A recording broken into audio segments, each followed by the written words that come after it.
우리가 가진 직업 중에 뒤에 사자가 들어간 직업은 그것을 얻기 위해 상당한 시간이 좀 필요합니다.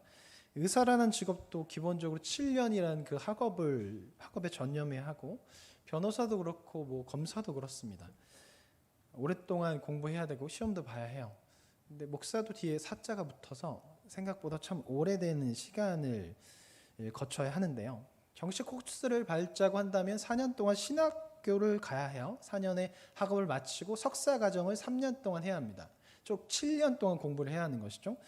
그리고 그 시간 동안 이 4년이라는 전임 전도사 과정을 거쳐야 하고, 그리고 그 중간에 전도사 교육을 3번 받아야 하고요.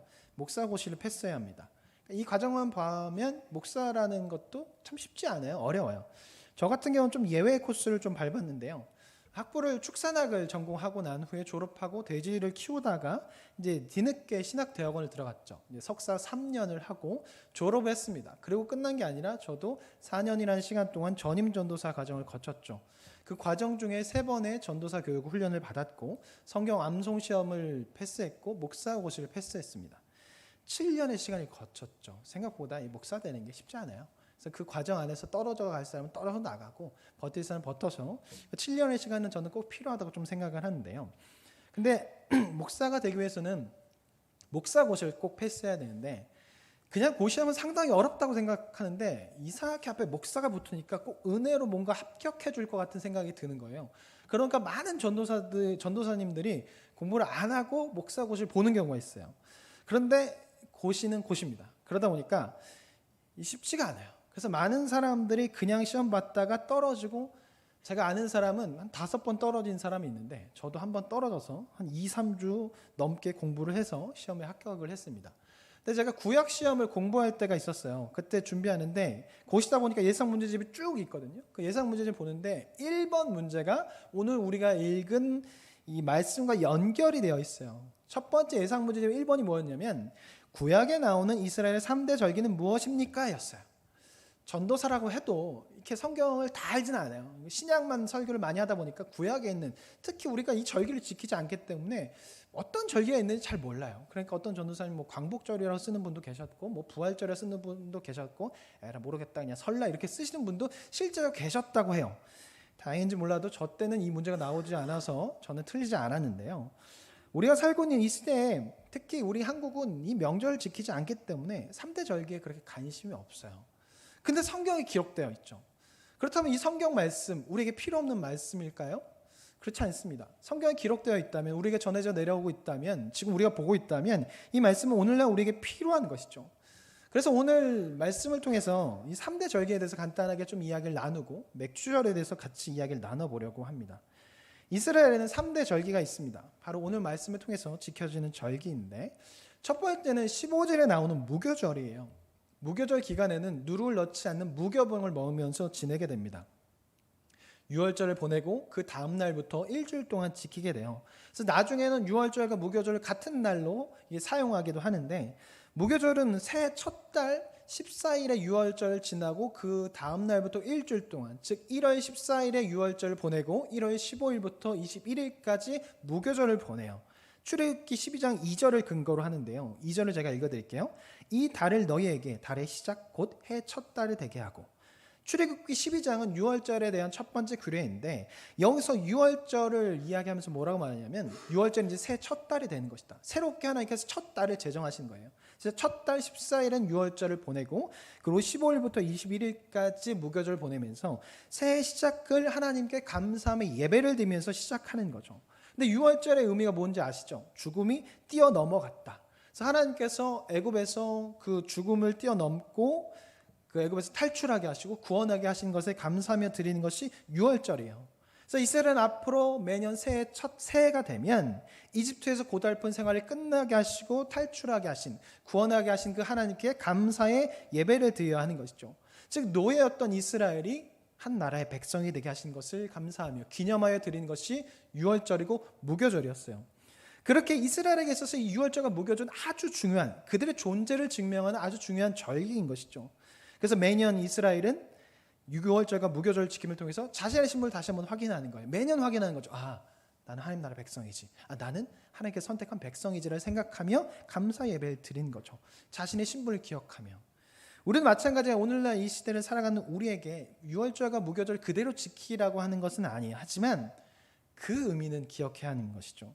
이스라엘 백성이 매년 새해가 되면 자신의 신분을 기억하면서 보냈어요. 하나님 나라 백성이 되게 하신 것에 감사하며 그렇게 새해를 시작했어요. 그렇다면 우리도 새해를 시작할 때 그렇게 시작하는 것이죠.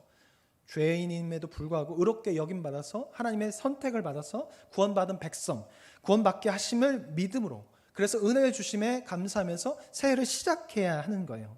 그런데 우리는 새해를 보낼 때 하나님께 감사하거나 나를 구원하신 예수님께 감사하며 시작하는 것보다는 다른 것에 집중하여 시작할 때가 많이 있어요.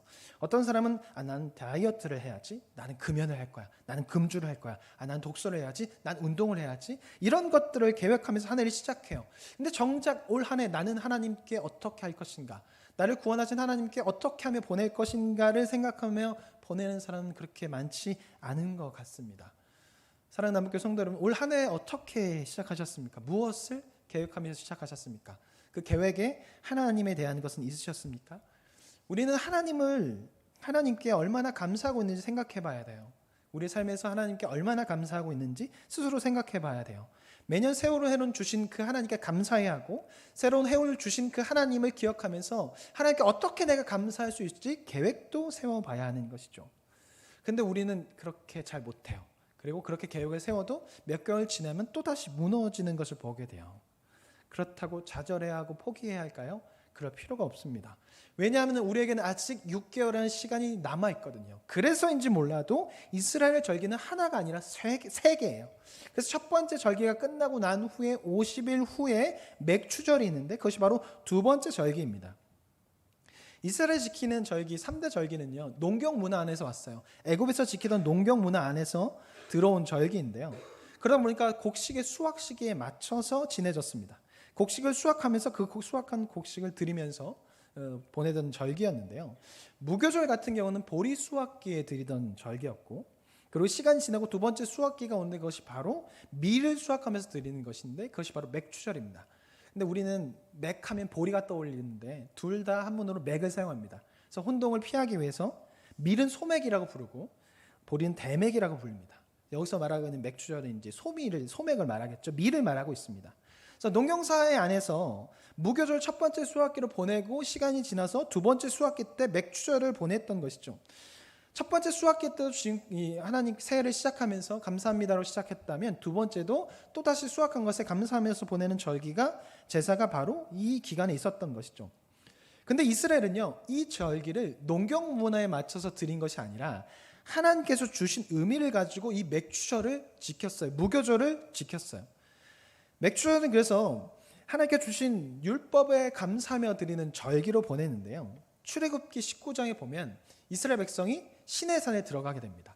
그리고 시내산에 들어가서 하나님과 언약을 맺게 돼요. 그래서 언약을 맺기 전에 깨끗이 씻어라, 거룩한 삶을 살아라 하고 3일 후에 하나님과 만나서 언약을 맺잖아요. 그래서 언약 백성이 돼요. 한 나라의 백성이 되었으면 무엇이 필요하겠어요? 그 나라의 백성으로 살아가게 될 법이 필요한 거죠. 그래서 하나님께서 시내산에서 율법을 주시게 됩니다. 이전에는 노예였습니다. 그래 법이 없었어요. 백성도 아니었어요. 주권도 없었어요. 근데 이제 백성이 되었어요. 그러다 보니까 그 백성으로서 살아갈 법이 필요한 거죠. 그래서 19장부터 23장까지를 언약 법전이라고 말하기도 하는데 하나님께서 이스라엘 백성에 주신 한 나라의 법이죠. 하나님 나라의 법. 그 안에 10계명이 들어있고 여러 가지 법과 오늘 말씀도 그 안에 포함되어 있는 것입니다. 이제 이스라엘은 그 율법 주심에 감사하며 매년 맥추절을 지키는 것이죠. 맥주를 지키며 하나님께 감사 예배를 드려야 하는 거예요. 이전까지는 노예였어요. 주권도 없었어요. 나라도 없었어요. 그런데 하나님께서 나라를 주셨어요. 백성이라고 여겨주셨어요. 그리고 법을 주셨어요. 그것도 하나님 나라 백성으로. 그러니 이것에 매년 감사하면서 이스라엘 백성은 한 해의 중간에 맥추절을 보내며 하나님께 감사 예배를 드려야 하는 것이죠.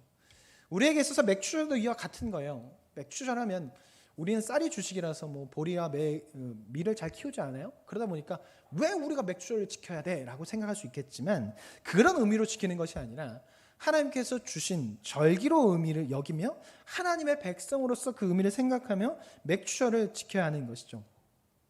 이스라엘 백성이 한 해의 중간을 하나님의 백성이 된 것에 대해서, 하나님께서 말씀을 주신 것에 대해서 감사하면서 보냈던 것처럼 우리도 마찬가지 지금 한 해의 중간을 보내고 있는데, 중간을 시작할 때 하나님께서 말씀을 주셨고 그것을 통해서 은혜를 받았고 6개월 동안 그 은혜 가운데 살아가심에 감사하면서 이 맥추절을 보내야 하는 것이죠. 사랑하는 남북교회 성도 여러분, 어느덧 한 해의 중간을 보내고 있어요. 이제 다음 주면 7월이 되는 거죠. 7월 첫 주입니다. 하반기의 시작이죠. 우리는 이날 이 맥주절을 그냥 보내서는 안 될 겁니다. 하나님 나라 백성이 되게 하신 것에 다시 한번 감사하는 시간을 보내야 하고, 6개월을 살면서 내가 어떻게 시간을 보냈는지 생각해 봐야 합니다. 우리는 잘 모를 수 있어요. 생각해 보지만 않으면. 하지만 6개월 동안 분명히 하나님은 우리를 보호하시고 입히시고 먹이셨고 우리의 기도에 응답하셨어요. 근데 우리가 그것을 잘 모르는 거죠. 그러니까 그것을 기억해 보는 것이죠. 하나님 일하심을 볼 수 있도록 기도하며, 그래서 감사하며 예배를 드릴 수 있는 우리가 되어야 합니다. 하나님은 우리의 삶 가운데 쉬지 않으시고 일하세요. 그런데 우리가 그것을 생각하지 않아요. 그냥 지나쳐 버리는 거죠.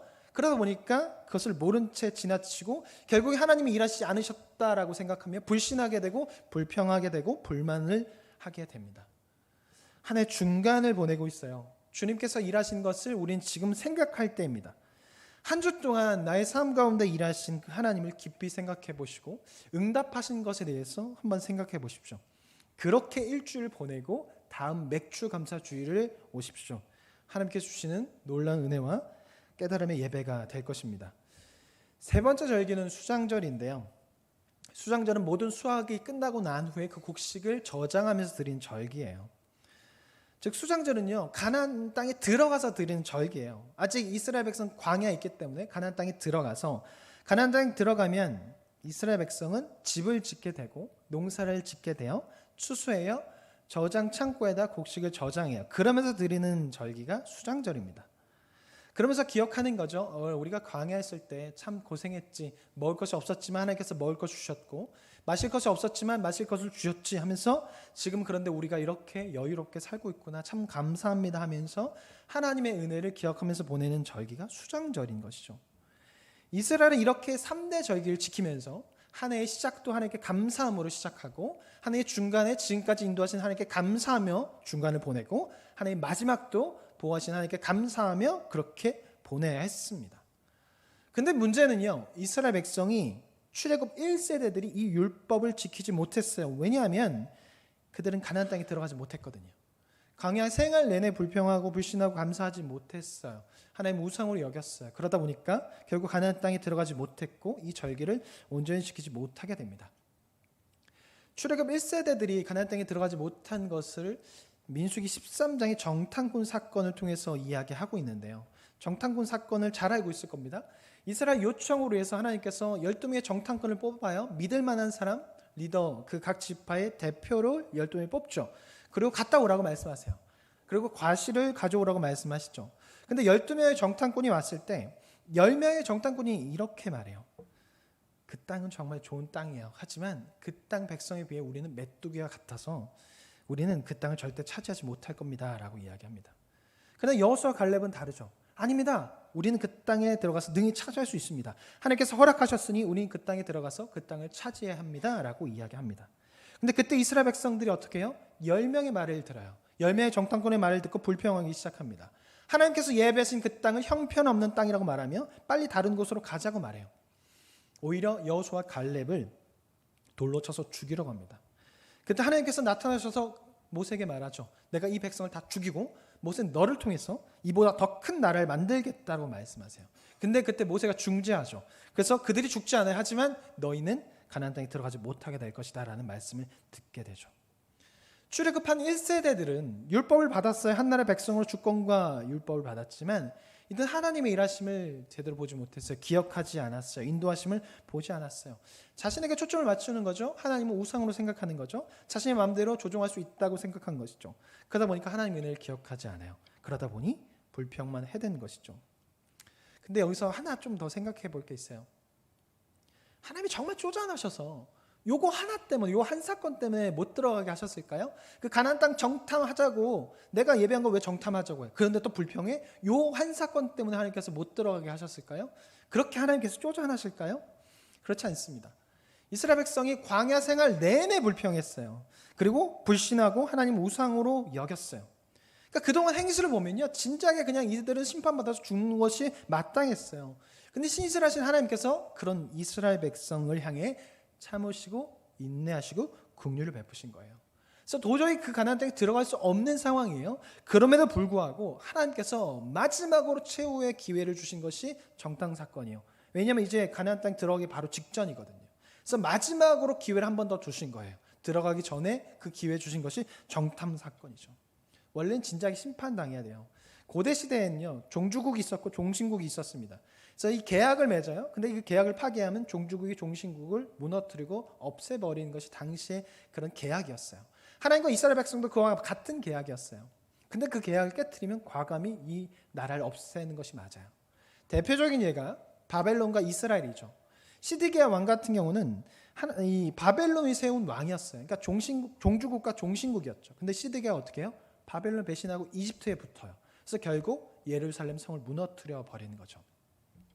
지금 광야에서 이스라엘이 그런 상황인 거예요. 원래는 완전히 다 죽어버려야 하는 거예요. 다 죽고 심판받아야 돼요. 모세에게 한 말이 맞아요. 근데 하나님께서 그렇게 하지 않으셨어요. 최후의 기회를 주신 거죠. 그럼에도 이스라엘이 감사하지 못했기 때문에, 그들 마음 가운데 여전히 하나님을 우상으로 생각했기 때문에 감사하지 못하고 당연하게 여겨서 결국 불평하고 불신하여 그들은 가나안 땅에 들어가지 못한 것입니다. 그래서 이런 하나님의 마음을 민수기 14장 22절부터 23절까지 표현하고 있는데, 화면을 통해서 쉬운 성경을 준비했습니다. 화면을 통해서 같이 한번 읽어보겠습니다.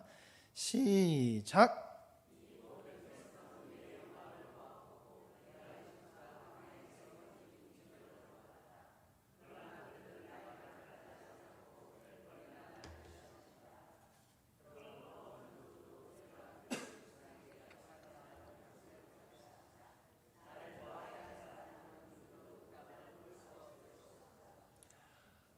보통 사람 같으면 한 번만 배신해도 난 이제 너와 함께하지 않을 거야라고 생각하고, 정말 인내심이 뛰어난 사람들은 3번 정도 하면 이제 난 너와 함께하지 않을 거야라고 합니다.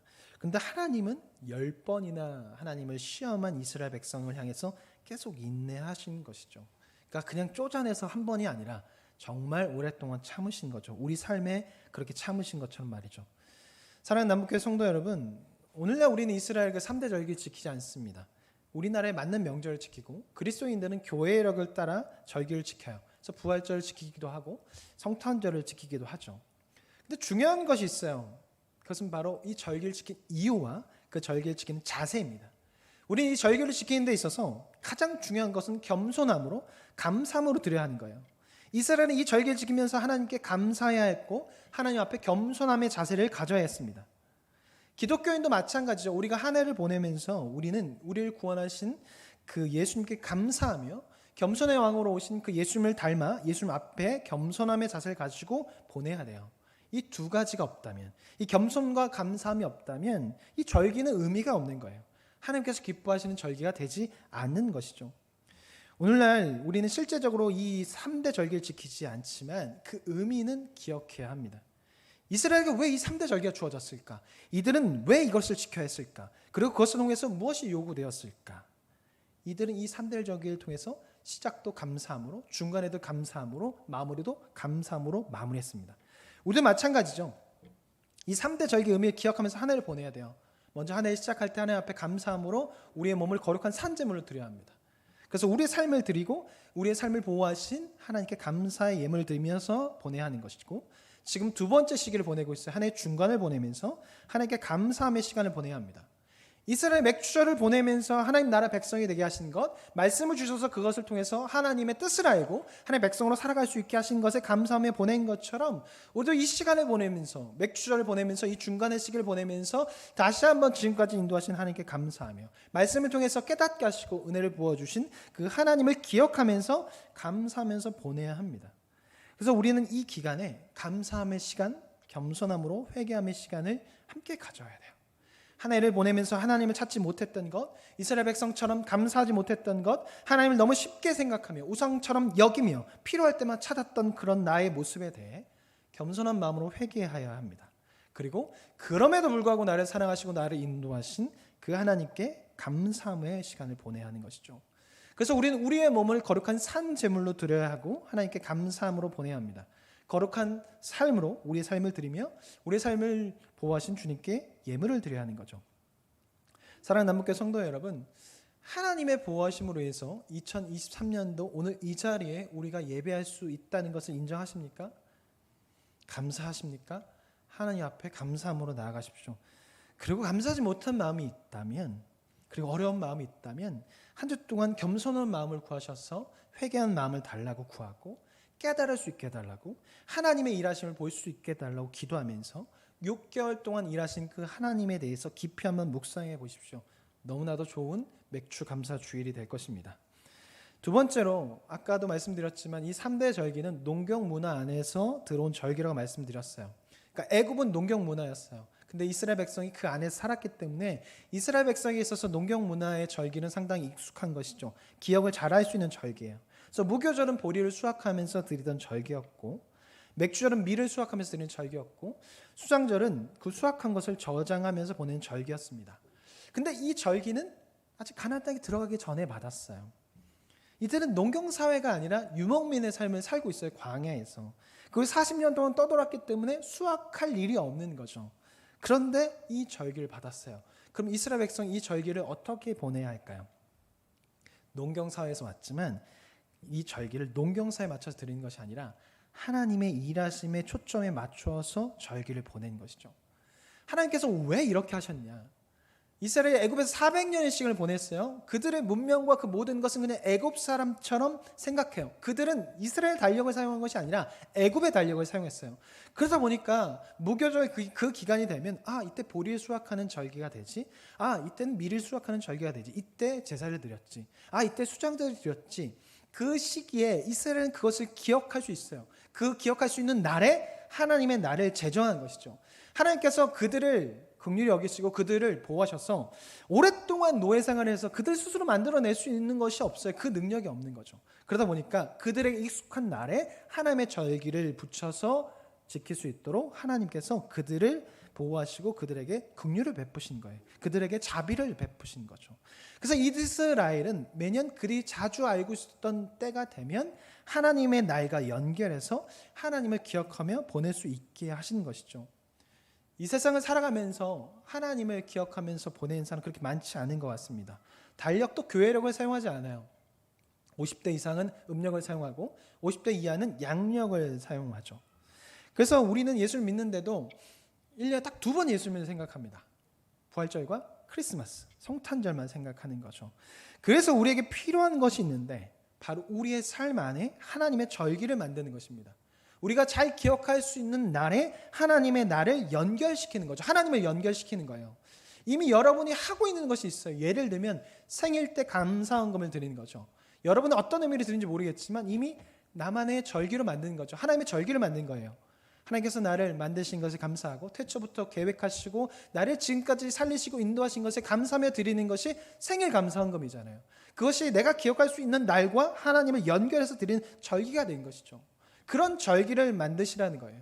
그래서 기억할 수 있는 여러 날이 있겠죠. 어떤 분은 결혼기념을 기념하여서 하나님께 드려요. 하나님의 절기를 만드는 거죠. 여러분이 기억할 수 있는 날이 분명히 있을 거예요. 그 날에 하나님을 연결시켜서 절기로 만드는 거예요. 그래서 1년에 한 날을 선택해도 되고 2날을 선택해도 되고 여러 날을 선택해서 내가 가장 잘 기억할 수 있는 날을 선택해서 하나님과 연결해서 하나님의 절기로 지키는 겁니다. 그리고 더 자세하게는 한 주 동안에 하루를 하나님 날로 정하는 것이죠. 그래서 한 날을 정하여서 그 날에는 하나님께 감사하며 하나님만을 생각하며 보내는 날을 만드는 거예요. 그것을 통해서 우리가 하나님을 잊은 채 살아가는 것이 아니라 하나님께 감사하며 보내는 날을 보내는 것입니다.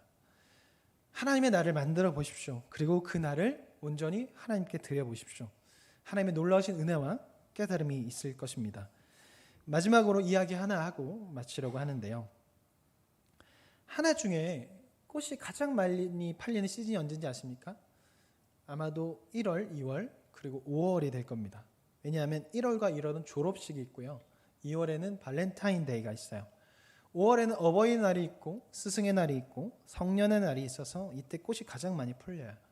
그래서 우리가 1, 2월에 아무 생각 없이 길을 가다가 저 사람은 미쳤나? 이 추운데 꽃다발을 들고 다니네라고 하다가 졸업식이 있구나. 그렇게 생각하게 되죠. 전혀 기억하지 못하고 있다가 1, 2월에 어떤 사람이 꽃을 들고 가는 거 보면 금방에 학교가 있나 보다. 졸업식 있나 보다. 졸업식이 벌써 왔네. 와 하면서 졸업식을 기억하게 돼요. 그리고 갑자기 편의점 앞에 카네이션 바구니가 막 진열되고 꽃집마다 카네이션 바구니가 생기면 뭐가 생각나요? 어버이날이 왔네? 스승의 날이 왔네? 그 장미꽃이 진열되면 성년의 날이 왔네? 라고 생각하게 되죠. 기억하지 못하고 있다가 그 꽃을 보고 기억하게 돼요. 생일 같은 날도 그래요. 기억하지 못하고 있다가 뭐 남편의 생일, 아내의 생일, 부모님의 생일, 자녀의 생일 기억하지 못하고 있다가 달력에 동그라미 친 것을 보고 생일이네? 스마트폰에 기록해놨다가 알림이 뜨면 생일이네? 하고 기억하게 돼요. 기억하지 못하고 있다가 그것을 통해 기억하게 된 거죠. 어리석은 우리가 그래요. 하나님을 잘 기억하지 못합니다. 안타깝게도 우리는 하나님을 자주 잊고 살아갑니다. 그래서 하나님의 날을 만드는 것이 필요해요. 그것을 통해 하나님을 기억하며 하나님께 감사하며 보내는 것이죠. 사랑남교회 성도 여러분, 하나님을 기억할 수 있도록 장치를 마련하십시오. 하나님을 기억할 수 있도록 내가 기억하는 날과 연결해서 제정하여 드리십시오. 한 주에 한 날을 선택해서 하나님 날로 만들어서 그 날에는 하나님만 생각하고 하나님과 관련된 것을 보면서 지켜보십시오. 하나님께서 주신 놀라운 은혜와 깨달음이 있을 것입니다. 그리고 한 주 동안 하나님의 일하심을 깊이 묵상하고 오세요. 그래서 감사함의 맥주 감사 주일이 될 수 있도록 잘 준비하셨으면 좋겠습니다. 같이 찬송 301장 부르신 후에 같이 기도하실 텐데요. 하나님의 절기를 제정하겠습니다. 지금까지 일하신 하나님께 감사하겠습니다. 내 삶을 찬양 나와주세요. 내 삶을 내 몸을 하나님께 드리겠습니다 라고 기도했으면 좋겠습니다. 그래서 기도하시면서 그 날을 언제로 정하면 좋을까라고 생각해 보시면 좋을 것 같고, 한 주 동안 어떤 요일을 내가 하나님께 드릴까 생각해 보시고 지금까지 인도하신 그 하나님의 일하심을 기억하며 감사했으면 좋겠습니다.